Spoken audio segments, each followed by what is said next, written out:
Hello all, my self विशाल मोदी। मैं समृद्धि A wing 1305 में रहता हूँ। जैसे कि आप सब लोग जानते हो, समृद्धि में 1 सितंबर को इलेक्शन है और जिसके लिए आगे वाली कमेटी में जो लोग आने वाले हैं उन्होंने ऑलरेडी अपना नॉमिनेशन फाइल कर लिया है। तो मैं ये चैनल के माध्यम से लोगों को जागरूक करना चाहता हूँ कि आगे वाली कमेटी के पास क्या क्या टास्क है और एग्जिस्टिंग पीएमसी मेंबर ने क्या क्या टास्क ऑलरेडी परफॉर्म कर दिया है, और आने वाली कमिटी अपना टास्क कैसे इफेक्टिवली परफॉर्म कर सके। तो मैं आज अपने डिस्कशन पैनल में समृद्धि के रहवासियों से डिस्कस करूंगा और आगे वाली कमेटी को हेल्प होगा कि वो उनका टास्क कैसे इफेक्टिवली परफॉर्म करे। तो आज के मेरे पैनलिस्ट है, 3 मेंबर्स है, Neeraj Polke, Sandeep Ora and Moile sir. Okay, so going forward हम आगे जो पॉइंटर्स मैंने इंट्रोडक्शन में बोला वो हम आगे डिस्कस करेंगे। तो मेरा पहला सवाल मोहिले सर से है कि सर, अब तक जो सोसाइटी में पीएमसी बना और उसमें आपका रोल प्ले क्या था और आपका एक्सपीरियंस क्या था, और कितने सारे टास्क जो थे, ओके, वो एज अ पीएमसी कमेटी ने परफॉर्म की। विशाल भाई, पहले तो मैं आपको धन्यवाद देना चाहूँगा कि आपने मुझे इस डिस्कशन में शामिल किया। इसी तरह से पीएमसी के सारे मेंबर्स और जो अपने कमिटी के मेंबर्स प्लस जनरल मेंबर्स जो हैं, जिन्होंने कमेटी के ऊपर विश्वास रखा और काम किया हम लोगों ने उसके साथ उनके इंटरेस्ट में, तो उसके लिए मैं उन सबका धन्यवाद करता हूँ, पहली बात ये। और जैसे आप मुझे पूछ रहे हैं कि इसका जो कमेटी का जो परफॉर्मेंस था, या तो क्या क्या काम किए हैं हमने, तो उसके बारे में मैं कहना चाहूँगा कि जब भी कोई काम टास्क मैंने लिया, तो मैंने उसको एक सीख समझ के लिया। हर चीज़ में हर एक आदमी को कुछ ना कुछ सीखना होता है। मैं भी बहुत सारी चीज़ें सीखा। यहाँ आके एक 628 मेंबर्स की जो बड़ी सोसाइटी है, वो सोसाइटी में काम करना एक अलग बात है। और वो एक बहुत बड़ी जिम्मेदारी का और टेंशन का भी काम है, ऐसा मुझे मुझे फील होता है। और जब भी मैंने एज ए चेयरमैन जब भी मैं बना, तभी काफ़ी सारे टास्क नज़र के सामने थे। बिल्डर जस्ट जब भी हैंड ओवर करके बाहर निकलता है, तो अपने को कई सारी चीज़ें पता ही नहीं रहती, क्योंकि अपने पास ना पैसा रहता है, ना कोई वेंडर्स का आता पता रहता है, ना मेंबर्स की एक दूसरे की जो कोऑर्डिनेशन हो कैसी होगी उसका पता नहीं रहता है। तो जो एक तो फर्स्ट थिंग इज कि अपने पास जो रिक्वायरमेंट है फंड्स की, उसके हिसाब से अपने को क्या करना चाहिए, इसके लिए जो मेंटेनेंस है वो कैसे कलेक्ट किया जाए, उसके लिए क्या वर्किंग हो, और वो वर्किंग करने के लिए जो हमने प्रयास किए। और फर्स्ट टास्क वही था कि हमने मेंटेनेंस जो फिक्स किया एसजीएम लेके, और वो मेंटेनेंस हमने कलेक्ट करना शुरू किया। जब भी शुरू शुरू में हमने देखा कि 3-3 4-4 महीने तक वेंडर्स को पेमेंट ही नहीं होती थी, और वो पेमेंट कैसे भी करके हमको संभालना था कि भाई वेंडर्स जो है कुछ सर्विसेज डिसकंटिन्यू ना करे। तो वो संभाल लिया पीएमसी ने, और पीएमसी ने काफ़ी सारा वक्त वक्त उसमें दिया। दूसरी बात तो ये होगी कि एक बार बिल्डर से हमने ले तो ली सोसाइटी, लेकिन उसके बाद में एक ऑफिस सेटअप है, स्टाफ सेटअप है, काफ़ी सारी स्टैट्यूटरी रिक्वायरमेंट्स जो रहती है बुक्स की है, वो बुक्स अपने को बनानी पड़ती है। संदीप भाई उसके ऊपर रोशनी डालेंगे कैसे क्या क्या किया उसके बारे में।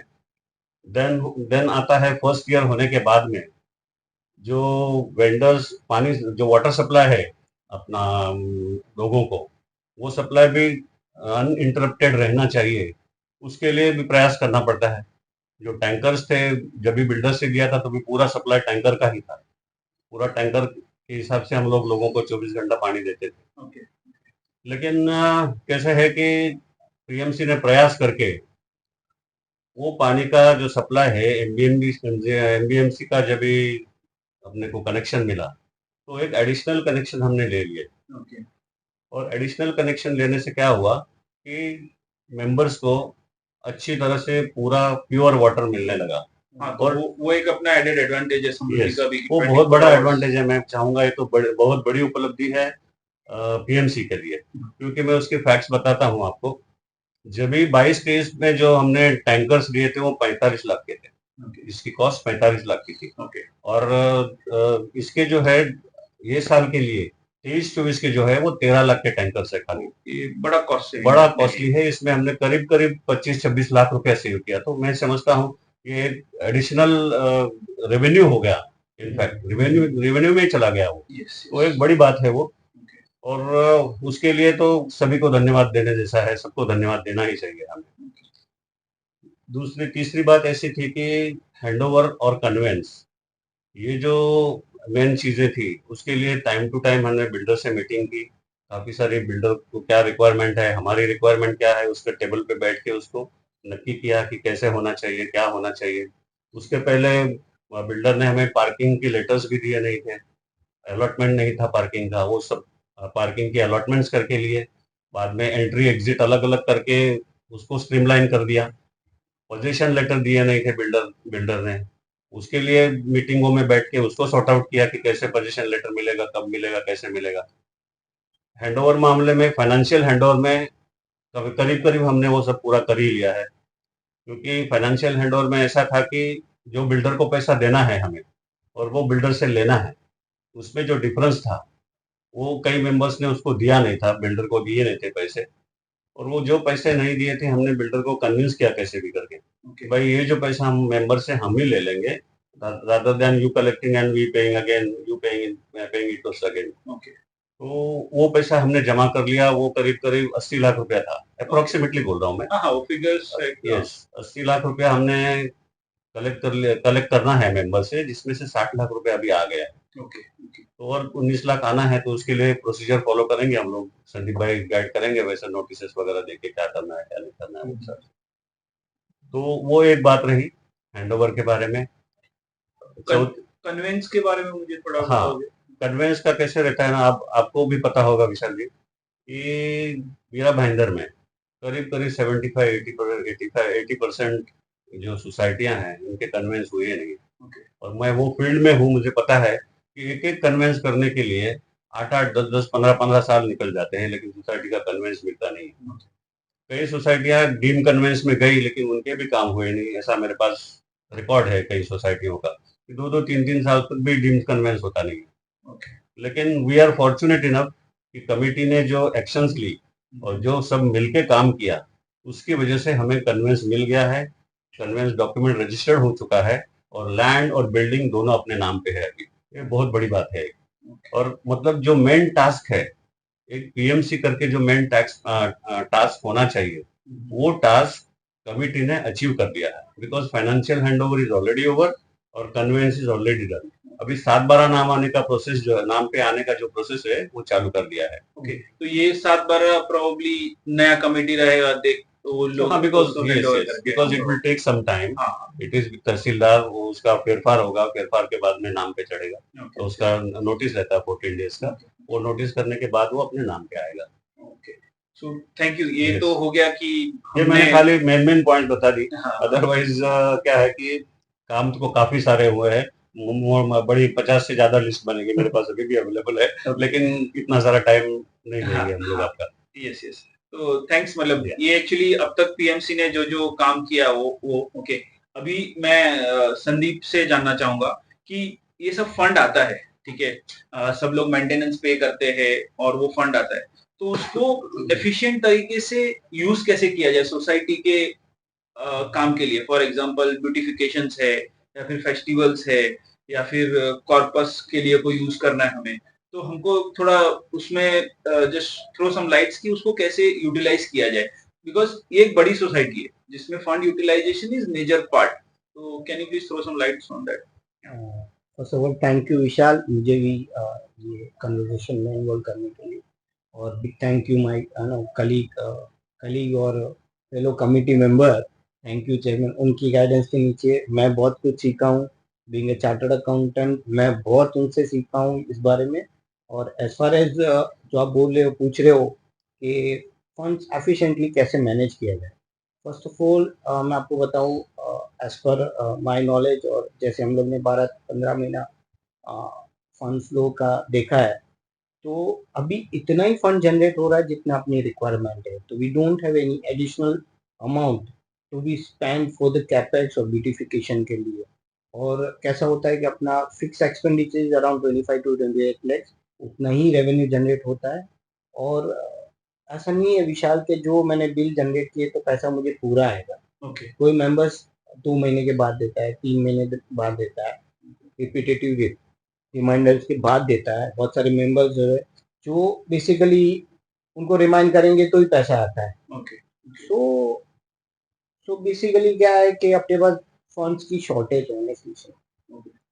सो ब्यूटिफिकेशन के लिए we require funds, we require budgetary allocation for the beautification, we require budgetary allocation for capex, और बहुत सारी चीज़ें हैं जो कर सकते हैं, जो रेवेन्यू जनरेट कर सकते हैं, जो हम नहीं कर रहे, because rules and regulation are not placed इन।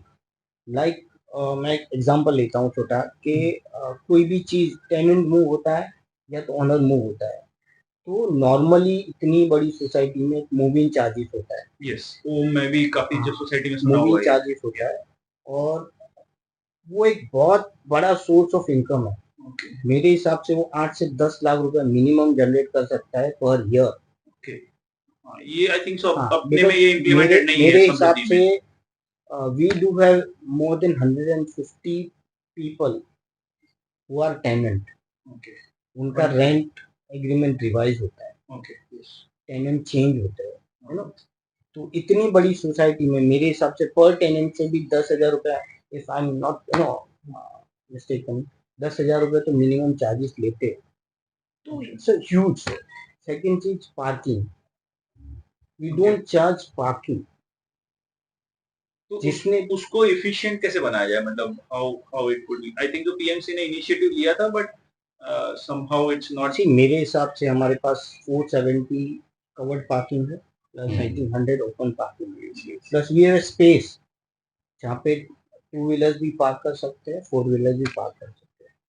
और सो क्या होता है, इससे नंबरिंग के साथ पार्किंग नंबर करेंगे, और सिक्योरिटी उसको ऐसे मैनेज करे, लाइक बूम बैरियर है तो without boom barrier entry stickers allot किया जाए, स्टिकर्स के साथ उसके चार्जेस, स्टिकर को कोरिलेट करके उसके चार्जेस अपने आप मेंटेनेंस बिल में ऐड होए, तो वो रेवेन्यू जनरेट हो सकता है उसमें। ओके बट आप जो बोल रहे हो बूमरैंग को लगाने का उसका फिर कॉस्ट भी इम्प्लीमेंटेशन See, कॉस्ट भी we रहेगा had a discussion regarding the installation of boom barrier. Okay उसमें वो 2 boom barrier इंस्टॉल करने की बात हो रही थी, बट तभी हमारा डिस्कशन वहाँ एंड हो गया कि सब ऐसा बोल रहे थे कि जो अपना मेन एंट्री पॉइंट है वहां से एंट्री करेंगे, बट वो फिजिबल नहीं था बूम बैरियर, क्योंकि वहाँ पे मेन रोड है और बूम बैरियर Yes. की आप वेटिंग पीरियड लगता है। ओके ओके तो हम लोग ने बात किया कि भाई अपना गेट नंबर 2 है, वहाँ पे बूम बैरियर इंस्टॉल करे, क्योंकि वहाँ पे अंदर एंट्री मेन रोड नहीं है, मेन रोड से एक्सेस नहीं है, वहाँ से बूम बैरियर लगा सकते हैं। और बूम बैरियर आई थिंक मेरे हिसाब से 1.5-2 लाख रुपए से ज्यादा कॉस्ट नहीं है इन्वॉल्व। तो एफिशिएंटली वो अपना क्या पार्किंग मैनेज हो जाए।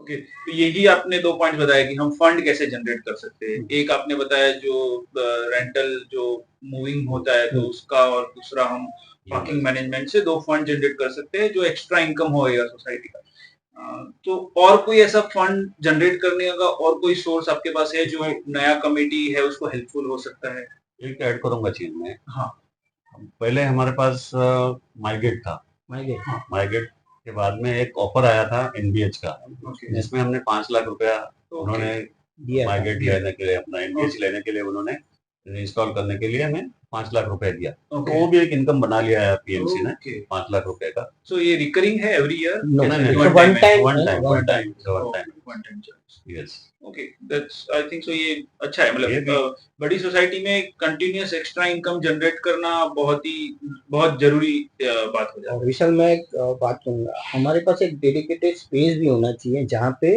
बहुत सारे लोग हैं जो अपनी चीज एडवर्टीज करने के लिए आते हैं, तो उसके लिए एक डेडिकेटेड स्पेस होना चाहिए जहाँ पे वो स्पेस पे वो आए, डेजिग्नेटेड स्पेस पे आए, अपनी चीजें एडवर्टीज करे, और वो एडवर्टीजमेंट से बहुत सारी रेवेन्यू जनरेट हो सकती है। ओके, सो आपका कहने का मतलब ये है कि एक permanent Basic advertising hoarding kind of. Yes okay, और उसका फिर वो मंथली जैसे चार्जेस होता है एक यस महीने यस तक। यस ओके, ये भी एक अच्छा आइडिया है जो इनकम जनरेट कर सकता है एक्स्ट्रा। ओके, एक पॉइंट मेरा भी था हाँ, इसमें, अगर बोलिए। आप गौर करेंगे कि ये कैश फ्लो होता है। बेसिकली कोई मेंटेनेंस अभी नहीं देता है, 2 महीने बाद देता है, कहीं 3 महीने बाद देता है, तुरंत जब ड्यू होता है तभी नहीं मिल रहा है, ओके, तो आपका आउटस्टैंडिंग काफी बढ़ जाता है। यस, तो आपको वो कैश मतलब अकाउंट्स में तो सही लग रहा है कि इतना मेरे को आएगा, इतना मेरा खर्चा हाँ, जाएगा, एक्सपेंडिचर, लेकिन वो रोलिंग में आना rolling चाहिए में आना ताकि मैं उसको प्रॉपर्ली पे भी कर पाऊँ अपने वेंडर्स को। हम्म। तो कैश फ्लो काफी इम्पोर्टेंट है, इसलिए कलेक्शंस भी टाइमली होने चाहिए। मेरे हिसाब से अगर हम सबको रिक्वेस्ट करें कि ज्यादा आउटस्टैंडिंग ना करे, तुरंत उसका पेमेंट करे, विद इन 15 डेज करे, with in the same month करे, और जो काफी लंबे समय तक जिनका आउटस्टैंडिंग है उसका एक मैकेनिज्म होना चाहिए कि उनसे कैसे कलेक्ट किया जाए। हाँ, क्योंकि रिक्वेस्ट करने से तो आई थिंक सो पीएमसी ने बहुत बार इवन ऑफिशियल रिमाइंडर भी भेजा हो, बट उसको एसओपी में या फिर उसको स्टैंडर्ड ऑपरेटिंग मतलब फॉर एग्जांपल एक प्रोसीजर में कैसे उसको इम्प्लीमेंट करें, आप मुझे थोड़ा उसमें बताओगे? तो प्रोसीजर क्या होता है, स्टैंडर्ड ऑपरेटिंग प्रोसीजर जैसे आप बोल रहे हैं कि वो एक गाइडलाइंस होते हैं कि इस गाइडलाइंस में आपको रूल्स बुक काइंड ऑफ होता है कि उसको आप पढ़ के समझ पाओगे कि इसको आपको क्या करना है और क्या नहीं करना है। सो उसमें डूज एंड डोंट्स आ गए, ओके, आपके अजम्पशंस आ गए, कुछ आइडियल सिचुएशंस नहीं होते हैं, कुछ करंट जो सिचुएशन है उसमें ही आपको रूल्स बनाने होते हैं। तो एक उदाहरण लेता हूँ कि अगर आपको देखना है कि कोई पार्किंग बराबर कर रहा है, कोई पार्किंग किसी और की यूज कर रहा है, तो उसको आप फाइन लगाओगे, या उसने क्या किस तरह सही तरीके से उसने पार्किंग करनी चाहिए, ये एक रूल हम लिख सकते हैं, लेकिन Okay. उसको मॉनिटर कैसे करेंगे? तो उसके लिए अगर आपको सीसीटीवी चाहिए, अगर आज के डेट में आपके पास सीसीटीवी नहीं है, तो टू दैट एक्सटेंट वो इनएफेक्टिव हो जाता है प्रोसीजर, बट उसको इफेक्टिव करने का एक तरीका, सो एक आइडियल सिचुएशन का प्रोसीजर क्या होना चाहिए, प्लस आपके पास मौजूदा हालत में क्या आपके पास अवेलेबल है, उसमें आप क्या बेस्ट कर सकते हैं, उसके ऊपर एक रूल्स लिखे जा सकते हैं। तो I think starting point should भी आपके पास जो अवेलेबल है उस पर आप क्या बेस्ट रूल बना सकते हो, वो बायलॉज के दायरे में होने चाहिए, with in the frameworks of bylaws होने चाहिए। और अगर ऐसे कुछ एक्स्ट्रा चीजें हैं जो बायलॉज में नहीं है और स्पेसिफिक टू अवर सोसाइटी है, तो उसको हम रेजोल्यूशन के थ्रू पास कर रहे हैं, सबका सहमत ले और उसको एक रूल्स में इंक्लूड कर सकते हैं। ओके, सो आप मुझे बोल रहे थे कि सीसीटी और वो सब, ओके, तो अभी ये जो है वो एक्सपेंडिचर है, और अब एज पर द संदीप का कहना ऐसा है कि अपने पास इनकम उतना ही हो रहा है, दोनों नील हो रहा है, पैसा आ रहा है उतना ही जा रहा है, तो हम एक्स्ट्रा इनकम, उन्होंने 2 सोर्स बताया, तो और कोई एक्स्ट्रा इनकम का ऐसा सोर्स हो सकता है, या फिर कमिटी अपने हिसाब से थोड़ा थोड़ा करके कुछ इंस्टॉलेशन सीसीटीवी का करे, ऐसा कोई प्रोविजन है क्या कहाँ पे? मैं उसमें कुछ ऐड करूंगा। हाँ, ये जो एक्स्ट्रा इनकम की जो बात है, P3 पे जो फंक्शंस होते हैं, उसमें बहुत ही चीप रेट में हम लोग काम कर रहे हैं। उसमें खर्चा भी नहीं निकलता, लाइट बिल नहीं ले रहे हैं सेपरेटली, मेंटेनेंस है उसका है, स्वीपर्स है, पानी का प्रोविजन है। वो मुझे लगता है कि बहुत ही छोटी वो अमाउंट है। रिवाइज होना हाँ, चाहिए। तो उसको रिवाइज करने की जरूरत है। तो आई थिंक तो सो थोड़ा नया सा इनकम कमिटी, बढ़ेगा। हाँ, और दूसरा तो उसमें P3 पे क्या फंक्शन करने हैं, क्या नहीं करने हैं, उसके बारे में सोच विचार करना जरूरी है, क्योंकि काफी लोगों को उसमें कंप्लेंट आती है। एक तो पार्किंग की कंप्लेंट आती है, दूसरी नॉइज की, पार्किंग इनकन्वीनियंस होता है, दूसरा नॉइज पोल्यूशन है, बाद में लेट नाइट तक जो चलते हैं फंक्शंस, उसके बारे में भी उनको तकलीफ है। तो ये जो तकलीफें हैं वो भी सुननी चाहिए हमें, मतलब आने वाली कमेटी को, और उसके ऊपर कुछ सॉल्यूशन निकालना पड़ेगा। वहाँ पे दूसरा भी एक अपना है, जो फूड सर्व किया जाता है, वो भी एक काफी सारा न्यूसेंस पैदा करता है। तो ये सब चीजें जो है उसको एड्रेस करने की जरूरत है नई कमेटी को। Okay, thanks. ये सब हो गया कि हमें रेवेन्यू कैसे जनरेट करना है। ओके, अभी एक बार कमेटी फॉर्म हो गया, तो मुझे संदीप आपसे जानना है कि how the audit structure going to be place. Okay, कि एक ऑडिट का स्ट्रक्चर, न्यू कमेटी फॉर्म होने के बाद इतना बड़ा रेवेन्यू जनरेशन है, ओके, तो एक ऑडिट स्ट्रक्चर कैसा होना चाहिए, आइडियल ऑडिट स्ट्रक्चर, बिकॉज आपका बहुत वास्ट एक्सपीरियंस है, तो उसमें मेरे को थोड़ा लाइट शो करो, so that will help to the new committee member those who going to form. जैसे मतलब ऑडिट तो थोड़ा लेटेस्ट स्टेज पे स्टार्ट होता है। तो जैसे ही कमिटी फॉर्म होता है तो फर्स्ट ऑफ ऑल डॉक्यूमेंटेशन है टॉप प्रायोरिटी। यस। कैसे होता है वो, उसका वाउचर्स कैसे प्रिपेयर होने चाहिए, अकाउंटिंग चेक्स होने चाहिए, कितनी थ्रेशोल्ड लिमिट पे ही आप पेमेंट बाय कैश होता है। मोस्टली तो हम कैश पेमेंट नहीं करते, बट एक रिस्ट्रिक्टिव अमाउंट होता है कि उसके ऊपर कैश पेमेंट हम नहीं करते। और checks documents signed by the office bearers होने चाहिए, प्लस स्टेचुटरी रजिस्टर्स, जो रजिस्टर सोसाइटी को मेंटेन करने होते हैं, वो टॉप मोस्ट प्रायोरिटी होती है। और मोस्ट ऑफ द सोसाइटी में वो अपडेटेड नहीं होते, और most of the society auditor उसको ऑडिट नहीं करते। ओके। जनरली मैंने बहुत सारे चेक्स किए तो वहाँ पे जाके उनकी साइन भी लेनी होती है रजिस्टर में, वेरीफाइड एंड सीन वन, क्योंकि ऑन डेट बेसिस वो ऑडिट रिपोर्ट करता है। अभी तो हमारे केस में क्या था, बहुत सारे रजिस्टर आई थिंक पीएमसी के टेन्योर में हमने प्रिपेयर करवाए, और बहुत सारे register yet to be prepare. Like example देता हूँ मैं, एक फिक्स असेट रजिस्टर होता है, डेट स्टॉक रजिस्टर्स होते हैं, सिंकिंग फंड रजिस्टर्स होते हैं, over and above there are many registers. एक इन्वेस्टमेंट रजिस्टर होता है, वो हम प्रिपेयर नहीं करते। ओके। तो ये सब कमिटी मेंबर्स का टास्क है, लाइक यस हर यस, किसी को अपकमिंग एक जो एक कमिटी मेंबर्स आएंगे, सिंकिंग फंड का शायद हमने बनाया नहीं सिंकिंग फंड का एक लिस्ट बना है, बना बट के सिंकिंग रखा है। फंड का एक आइडियल रजिस्टर्ड होती है, लिस्ट रेडी है तो मेरे उसका पास, बनाया हुआ है। वो अपडेटेड होना चाहिए रेगुलरली। और बहुत सारे an numbers of I think there are 15 to 20 registered है, स्टैट्यूटरी रजिस्टर है, जो बायलॉज के हिसाब से हमारे पास मेंटेन करना। Okay okay. तो ये ऑडिट के टाइम काम में आता है अपने को ये सब चीजें। बेसिकली रिक्वायरमेंट ऑफ ऑडिट है। ओके। अननेसेसरी क्या होता है कि ऑडिट रिपोर्ट में ये हाईलाइट होते हैं, उसके बाद ये रेक्टिफिकेशन के लिए rectification report again we have to submit. Okay. और इन वो ऑडिट के टाइम पे जो हमारे मेरे पीएमसी टेन्योर में क्या होता है, बाइफर्केशन ऑफ एक्सपेंसेस रिक्वायर्ड। हम एक कॉमन हेड में डाल देते रिप्रेजेंट मेंटेनेंस एक्सपेंसेस, तो हमको पता नहीं चल रहा है कि पर्टिकुलर टास्क के लिए कितना मैंने खर्चा किया है। तो वो बेसिकली होना चाहिए, उसको बाइफर्केशन होना चाहिए। ओके। अभी ये जो नीरज जी, मेरा सवाल आपसे है कि एक कमिटी फॉर्म होता है, ओके, उसमें 17 मेंबर है अपने एग्जिस्टिंग न्यू कमिटी जो फॉर्म होगा उसमें, ठीक है। तो अभी हो सकता है कभी कभी कि 17 मेंबर अपने हिसाब से कोई डिसीजन या म्यूचुअल अंडरस्टैंडिंग से नहीं ले पाए।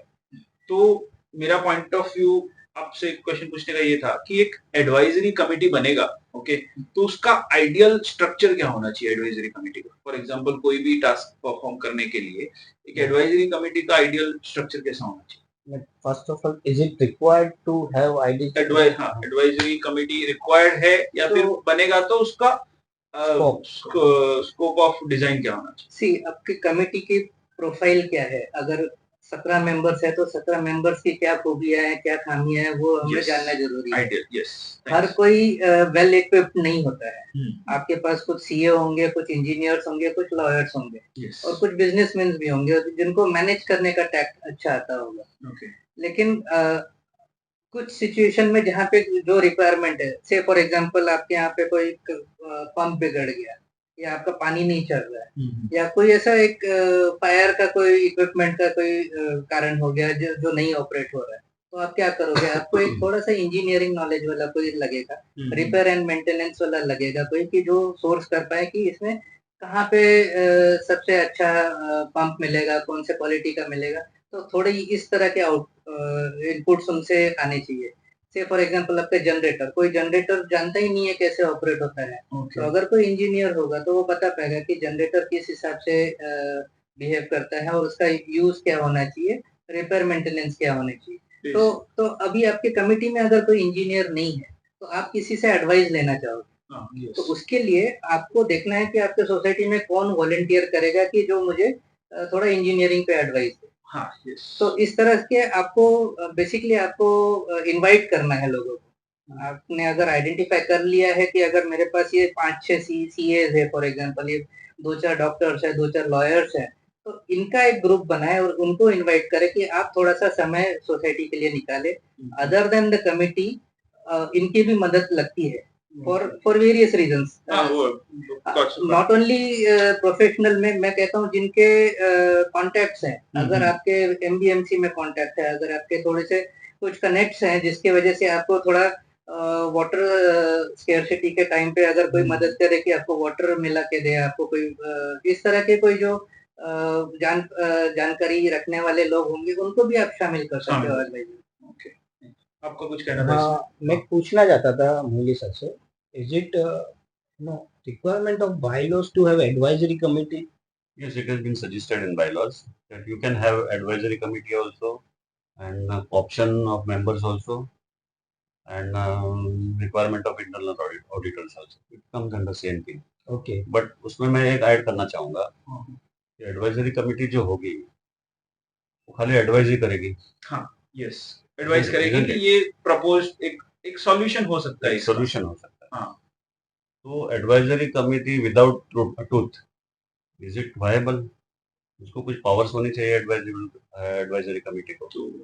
पावर्स होने चाहिए, बट हाँ, बट आप बायलॉज के हिसाब से कैसे उसको कुछ असाइन कर सकते हैं? मेरा सोच ये है इसमें कि कमिटी जो है वो जो मैटर है वो रिफर करेगी with the consent of all committee by resolution that according to the advisory committee we will take the decision.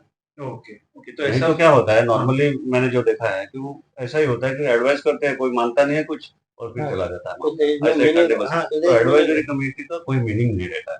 Okay, तो उसको कुछ पावर्स होनी चाहिए एडवाइजरी को कि it should be properly coordinated with the committee, तो भाई कुछ पावर हो उनको। तो ये ट्रांसफर ऑफ पावर्स कैसे होते हैं सर? ये means who gives the powers to them? It's a managing body, managing committee. Okay, committee will define the scopes and define the scope of the advisory committee and they will refer the matter with the resolution. okay, Means my understanding, it is not written in the bylaws, but committee with resolution right to advisory committee by इसके हमें इसकी आपकी क्या opinion है, जो भी panel होगा advisory committee का, आपकी क्या ओपिनियन है, हमें इसका सोल्यूशन करके दो। okay, So then they can take the decision. okay, so the committee is the supreme power, right? Yes, Committee is yes, Supreme power. तो और एडवाइजरी कमिटी में ऐसा कुछ एज ग्रुप का, मतलब हर एक एज ग्रुप का डाला तो दैट विल बी बेनिफिशियल, ऐसा कुछ नहीं है।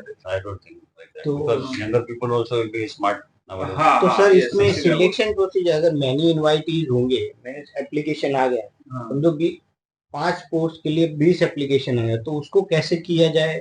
You know, It should be limited with only 5 people, 3 people. That's all. उसका कैसे हो, mean how these people are chosen? That decide by the committee. हाँ, बट इसमें एक मेरा सजेशन ये भी था कि अपना सोसाइटी बहुत बड़ा है, तो wing wise representative advisory committee में एटलीस्ट रहे तो वो थोड़ा बेनिफिशियल रहेगा। Okay, like upper half of the society कोई 1-2 जन रहे और lower half of the society 1-2 जन रहे, क्योंकि अपने पास 21 फ्लैट्स है, 21 फ्लोर wing wise. तो विंग वाइज दो 4 people. हाँ, 4 At least 4 people. So whatever the count और जो भी है वो कमिटी डिसाइड करेगा, बट वो एक अच्छा आइडिया है। Yes, yes. Okay. Definitely. So sir, मेरा आपसे और एक क्वेश्चन था कि अब तक तो पीएमसी ने काफी कुछ टास्क परफॉर्म कर दिया, आगे जाके जो नया कमिटी बनेगा उसका क्या क्या पेंडिंग टास्क है जो कमिटी को टेक ओवर करना है फ्रॉम द स्क्रैच? जो पेंडिंग टास्क में जो करूँ 4-5 चीजें हैं, तो मुझे लगता है कि मैं कंसंट्रेट करना चाहूंगा पहले लीकेजेस के ऊपर। ओके, जो लोगों के फर्नीचर खराब हो रहा है, काफी सारा नुकसान हो रहा है लोगों को। लीकेजेस अपर फ्लैट से है, बाहर से है, बिल्डर की वजह से है, या इंटरनल हमने जो इंटीरियर किया है उसकी वजह से है, वो फाइंड आउट करके उसके ऊपर पहला ध्यान देना जरूरी है, because it is concern with members directly. Okay, because of that members जो है काफी सारे नाराज होते हैं। नाराज होना और वाजिब है, होना हमें उनका सोल्यूशन निकाल के देना है ना, कैसे भी करे। कई मैटर्स हमने ऐसे देखे कि समझो मेरे घर में ऊपर से लीकेज है, तो ऊपर वाले कोऑपरेट नहीं करते हैं। कोऑपरेट करने के लिए अपने को एक टूल बनाना पड़ेगा कि कैसे इनको हम लोग आगे करें, एमिकेबल सेटलमेंट के लिए, या तो एमिकेबली बात करने के लिए, एक्सपेंसेस के लिए कैसे राजी किया जाए, इसके लिए एक टूल बनाना पड़ेगा कि कैसे हम लोग करें इसको। वो एक जरूरी चीज है, मुझे लगता है वो। दूसरी बात मुझे लगती है कि सिक्योरिटी थोड़ी टाइट होनी चाहिए अपनी। सिक्योरिटी में काफी सारे लैप्सेस आते हैं, और because it is directly related to members existence, कल कुछ भी हो सकता है, तो इसके लिए बेटर है security with boom barrier, with cameras, fencing, ये जो चीजें हैं वो पहले अटेंड कर लेनी चाहिए नई कमेटी ने। तो 2 चीज मैं ओके टॉप मोस्ट प्रायोरिटी दूंगा इसको। ओके। संदीप, आपके हिसाब से टॉप 2 प्रायोरिटीज वर्क क्या रहेगा जो न्यू कमिटी को थोड़ा ध्यान देके एग्जीक्यूट करना पड़ेगा? फॉर मी मेरा कोर एरिया जैसे मैं बोलूँ फिनांस का है, तो we are lack of finance. So basically if सब मेंबर्स एग्री हो गए तो इसमें थोड़ा मेंटेनेंस बढ़ा सकते हैं, या तो वन टाइम कैपेक्स ले सकते हैं, तो बाकी सारे जो कैपेक्स के एक्सपेंस है जो नॉर्मल मेंटेनेंस में से ना होके स्मूथ रनिंग हो, जो एग्जिस्टिंग मेंटेनेंस है प्लस वन टाइम कैपेक्स हो, या capex will be a part of maintenance. So basically वैसे करके ही फंड फ्लो मैनेज किया जाएगा।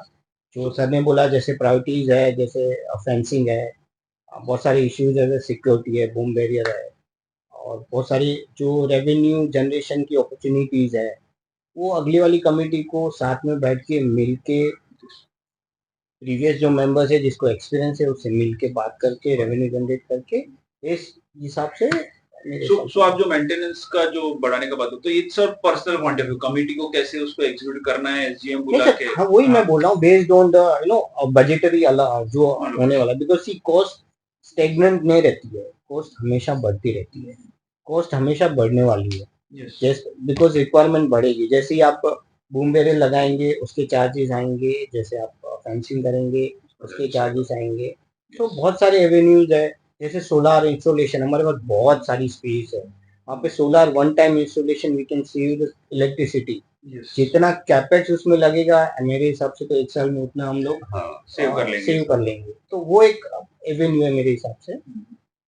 नीरज, आपके हिसाब से टॉप 2 प्रायोरिटी वर्क जो न्यू कमिटी को थोड़ा ध्यान देना पड़ेगा? सेफ्टी की बात करूंगा। और यहाँ पे काफी कंप्लेंट्स आ रहे हैं लिफ्ट के को लेकर के। तो लिफ्ट कभी रुक जाती है, किसी हेल्थ हैजर्ड्स है और ये लाइफ हैजर्ड्स भी है। तो आपको लिफ्ट जो है काफी क्रिटिकल है। लिफ्ट के साथ साथ आपका वाटर भी आपका देखेंगे, काफी स्मेल वाटर आता है, स्टिंकिंग आता है। तो आपका जो रिसाइकल प्लांट है, आपका सीवेज है, तो वो भी काफी हेल्थ को अफेक्ट करेगा, क्योंकि गंदा पानी आता है, काला पानी आता है, तो ये सारे अपने हेल्थ पे इम्पैक्ट करेगा।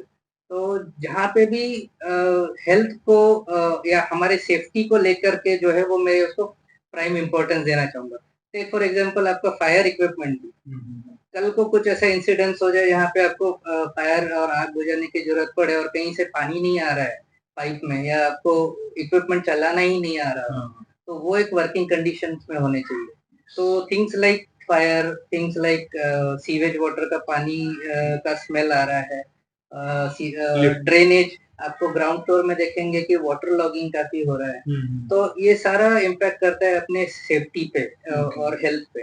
तो ये मेरा प्राइम मोस्ट इम्पोर्टेंट रहेगा। Okay, I think over and so. Above मैं ऐड करना चाहता हूँ, ये जो डॉग मैनर्स है, देखो ऑनेस्टली बोलूँ, आज बच्चे हमारे पास, we are almost 600 families, so we are really, ये जो डॉग मैनर्स है ना, ये it is really critical for our children also. So इसका कुछ एमिकेबल सॉल्यूशन होना चाहिए।